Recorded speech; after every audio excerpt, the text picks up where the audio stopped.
Bismillahirrahmanirrahim. Assalamu alaikum 3 class. Today is 2nd of April 2021 and the day is Friday and it's time for your science lecture, and the unit number is unit number 1, Life on the Earth. In today's lecture we are going to read the textbook page number 4. आज के lecture में हमने text book का page number 4 read करना है। आपको जो notes provide किए गए हैं उसका आप पेज नंबर 4 ओपन करेंगे and the topic is living things found in water. पानी में पाई जाने वाली लिविंग थिंग्स या जानदार चीज़ें। Water is a habitat of many animals and plants. पानी जो है वो बहुत सारे जानवरों और पौधों का हैबिटेट है। हैबिटेट मतलब कि रहने की जगह है जहाँ पे वो थ्रू आउट अपनी पूरी ज़िंदगी वहाँ पे गुजारते हैं और ग्रो करते हैं। फॉर एग्ज़ाम्पल, मिसाल के तौर पे frog, fish, dolphin and fungus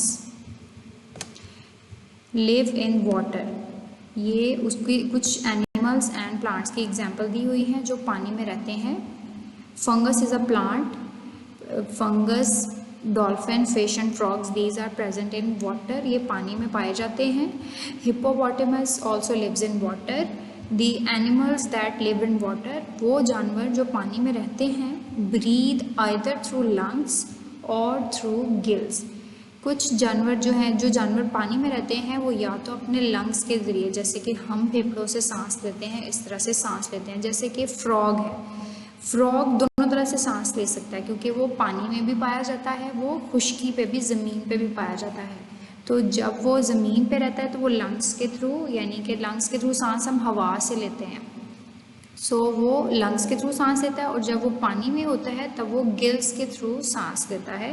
gills जो होता है, बॉडी के ऊपर पोर्स होते हैं, सुराख होते हैं, जिसके थ्रू जो जानवर पानी में रहते हैं वो उन पोर्स के, उन सुराख के थ्रू सांस लेते हैं पानी में। और क्योंकि लंग्स के थ्रू सांस लेने के लिए हवा जो है वो इनहेल करनी पड़ती है, अंदर लेके जानी पड़ती है, और जब आप पानी के अंदर होते हो तो तब आप हवा को कैसे अंदर लेके जाओगे, तो इसलिए लंग्स के थ्रू तो सांस नहीं लिया जा सकता पानी में।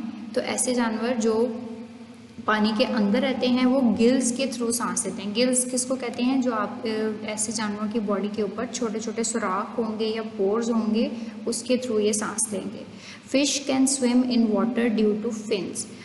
फिश की बॉडी के ऊपर उसका बॉडी स्ट्रक्चर ऐसा होता है कि उसके ऊपर फिन्स का स्ट्रक्चर होता है, उसके थ्रू वो पानी में जो है वो उसको स्विमिंग में हेल्प होती है। इसी तरह जब इंसान जो है वो स्विमिंग करते हैं तो वो फिश जिस तरह से तैरती है उस तरह का वो अपना कॉस्ट्यूम पहनते हैं ताकि उनको स्विमिंग करने में आसानी हो। तो वो आइडिया उन्होंने फ़िश की बॉडी को देखते हुए ये आइडिया वो लेते हैं कि इस तरह से अगर हम पानी में स्विमिंग करेंगे तो जिस तरह की फ़िश को हेल्प होती है, इसी तरह इंसानों को भी हेल्प हो सकती है। So fish can swim in water due to fins. Fish की बॉडी पे फिन्स प्रेजेंट होते हैं जिसके थ्रू वो पानी में स्विमिंग करती है। Shark lives in the sea. Shark भी सी यानी कि समंदर में रहती है, पानी में रहती है। It eats small fishes. अब जो शार्क होती है वो बहुत बड़ी होती है, तो अब जो छोटी छोटी मछलियाँ होती हैं समंदर के अंदर वो उनको खा के सर्वाइव करती है। Many kinds of plants also grow in water. जिस तरह बहुत सारे जानवर पानी में रहते हैं, इस तरह से बहुत से प्लांट्स भी पानी में रहते हैं। फॉर एग्जांपल, मिसाल के तौर पे seaweeds, fungi and algae etc।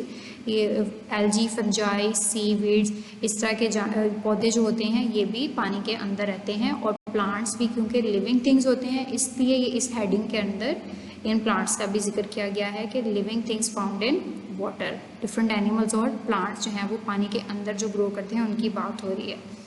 अब हमने एक बात यहाँ से सबसे पहले हमने डिस्कस किया इस यूनिट में हैबिटेट। हैबिटेट क्या होता है कि ऐसी जगह जहाँ पे कोई एनिमल्स या प्लांट्स पूरी थ्रू आउट अपनी ज़िंदगी वहाँ पे गुजारता है, ग्रो करता है। तो अभी जो हम डिस्कस कर रहे हैं हम डिफरेंट हैबिटेट्स को डिस्कस कर रहे हैं। फॉर एग्जांपल, हमने सबसे पहले फॉरेस्ट पढ़ा, तो फॉरेस्ट भी एक हैबिटेट है। बहुत सारे जानवर हैं जो सिर्फ जंगल में रहते हैं, वहीं पे सारी ज़िंदगी गुजारते हैं, तो वो उन जानवरों या पौधों का हैबिटेट होगा। बहुत सारे जानवर पौधे हैं पानी में रहते हैं, तो पानी उन चीज़ों का हैबिटेट होगा। इस तरह डिफरेंट हैबिटेट्स का भी हम जिक्र कर रहे हैं। कुछ जानवरों का हैबिटेट डेजर्ट होता है, नेक्स्ट आप डिक्टेशन वर्ड्स आज के देख लें। First word is breathe. Breathe मतलब सांस लेना। Second one is lungs. Lungs हमारे फेफड़ों को कहते हैं, लंग्स। Third gills. गिल्स जो मैंने आपको पोर्स की बात बताई है, जो स्किन के ऊपर पोर्स होते हैं डिफरेंट एनिमल्स के जो पानी में रहते हैं, उनको गिल्स कहते हैं, जिसके थ्रू वो सांस लेते हैं। And the fourth one is swim. Swim मतलब तैरना। So the words for dictation words for today's lecture are breathe, lungs, gills and swim. इनको आप लिखेंगे, इनके स्पेलिंग्स को याद करेंगे। डिक्टेशन वर्ड्स के बाद आप अपना क्वेश्चन नंबर 4 और 5 लिखेंगे और याद करेंगे। 2 क्वेश्चन मैंने इसलिए दिए हैं क्योंकि आपका नेक्स्ट वीकेंड आ रहा है, आपको सैटरडे संडे की छुट्टी होगी, उस दिन आपको कोई काम सेंड नहीं किया जाएगा, तो आप इन डेज़ में ये क्वेश्चंस को याद कर सकते हैं और अपना प्रीवियस वर्क भी रिवाइज कर सकते हैं। Question number 4 is what do we get from this sun. हमें सूरज से क्या हासिल होता है। ये सबसे पहले लेक्चर में हमने इसको डिस्कस किया था, इसके आंसर को। And the answer is we get heat and light from the sun। 2 चीज़ें मेजर हमें सन से या सूरज से मिलती हैं। हीट यानी गर्मी, हरारत, एंड लाइट यानी रोशनी हमें सूरज से मिलती है। 2 चीज़ें मेन हमें मिलती हैं। इसको आपने जस्ट हीट एंड लाइट नहीं लिखना, आपने इसका प्रॉपर सेंटेंस में इसका आंसर लिखना है। What do we get from the sun? हमें सूरज से क्या मिलता है। We get heat and light from the sun। हमें सूरज से रोशनी और हरारत मिलती है। And question number 5 is write down the names of any 3 animals living in a jungle। जंगल में पाए जाने वाले कोई से भी 3 जानवरों के आपने नाम लिखने हैं। And the answer is lion, wolf, zebra।